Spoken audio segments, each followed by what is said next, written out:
Hey guys, Maedhros here. Today's video is gonna be on playstyles, specifically how or what is Mewtwo's optimal playstyle and some misconceptions regarding a certain playstyle of Mewtwo's. Now, to start off, this is gonna be on camping and it's Mewtwo's metagame, how Mewtwo camps, yada yada, whatever. So, what I want to look at first is I want to look at the two main playstyles, defensive and aggressive playstyles, and then move on to Mewtwo's more specific how Mewtwo's generally play and a misconception surrounding that. So let's start it off. First off, you have two main playstyles. You have an aggressive playstyle and you have a defensive playstyle. Now, in an aggressive playstyle, you are punishing an opponent's defensive option. You're running around, imagine Sheik. Sheik's always like hopping around your shield, forward air, getting these traps, stuff like that. So Sheik is trying to punish your defensive option. Now, a defensive character is trying to punish an aggressive option. So Mewtwo is going to grab Sheik when she forward airs your shield or something like that. That's just how it works. So, yeah, that's basically what it comes down to. Aggressive players are generally more on the attack, and defensive characters are more on the defensive, as a rule of thumb. Now, there are two main parts of defensive playstyle, Mewtwo's optimal playstyle, that Mewtwo's use. This may just be everything, but in my opinion, there are two ones that Mewtwo's use. You have camping and reactive. Now, a reactive playstyle is where you wait for the opponent to pick an option and then you punish that option. So it's basically defensive, as I explained it earlier. You're just sort of doing your thing, waiting for them to pick an option and then punishing it. Very, very simple. Watching this game here, you should see that I'm playing a reactive playstyle. I'm going to switch over to Obidongo versus Renai at a WNF recently, and you'll see the same sort of thing. Obidongo is rarely on the attack as much as he's Renai's options. Okay, so here's where I'm going to get into the misconception, the entire reason I'm making this video. Oftentimes, when people come to Mewtwo Discord to play Mewtwo, they'll be like, hey, how do I play Mewtwo? What's the best way to play? And people will be like, oh, you want to play defensive with Mewtwo, camp Shadow Balls. If someone's like, how do I fight this character? How do I fight Marth? Oh, just camp Shadow Balls. It's this mindset that, yeah, camping is a really good thing to do with Mewtwo. Just sit back and throw out those Shadow Balls. This is a really weird mindset to have.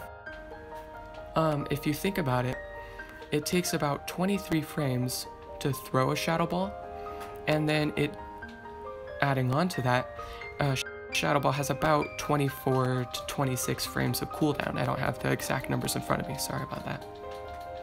So, why do people think that Shadow Ball is an adequate pure camping tool when it has 50 frames when Mewtwo is doing nothing? It's rather just like scary to think about. You have 50 frames in which the opponent just runs perfect shields and they could just get a smash attack off on you, do what they want, what the heck. And to further illustrate this point, let's look at Duck Hunt Dog. Duck Hunt Dog has 3 different camping tools. He has his gunman, he has his pigeon, and he has the can. Working together, he is able to sometimes camp out an opponent and keep them away. Sometimes. He is an adequate camper. He has the tools. He can do a pretty good job. But even then, he's not exactly top tier, you know?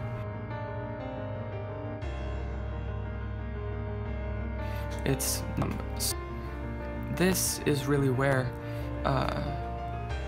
like my thought on it is that camping is very good for Mewtwo, but people tend to have an interesting view on an interesting mindset on how to camp.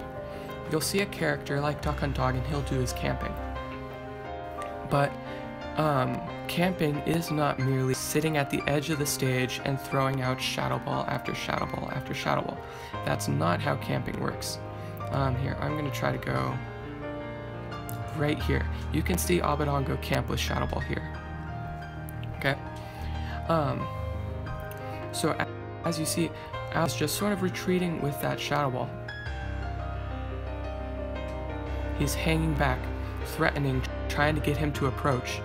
This is camping with shadow balls. This is a form of camping in itself. And is great. It's just a great thing for Mewtwo's to do, this type of camping. Make them pick an option, punishing it. It's optimal. It's really optimal. However, you see him jump straight back into a reactive playstyle after a bit. He doesn't stay in it for long. And like, camping with Mewtwo is a means to an end. You get them to approach, you get them into a good position, you have stage control, and now you go back to your reactive playstyle. It keeps your playstyle from becoming stale and keeps you from being too easy to predict and read. It's just, camping is very good, but it is much, much more than sitting in a corner and throwing out shot balls. That's not optimal. Against some characters, you can get away with it, but never for long. It's like 15, 20 seconds max, and then you have to switch up your playstyle, switch up how you play. So yeah, that's the main thing I'm looking at in closing, TLDR, whatever. Reactive playstyle, great. Camping is great in combination with a reactive playstyle. Reactive is the way to play Mewtwo, and then use camping like a butter on the bread, so to speak. Just an extra something to make it better. So yeah, in the future I'm planning on doing like more detailed. I'm actually going to switch over to a video of Rich Brown right here, just so you can see it's not just Obadongo using this and doing this. But I'm going to make a video talking about reactive playstyle itself, what that looks like in camping with Mewtwo.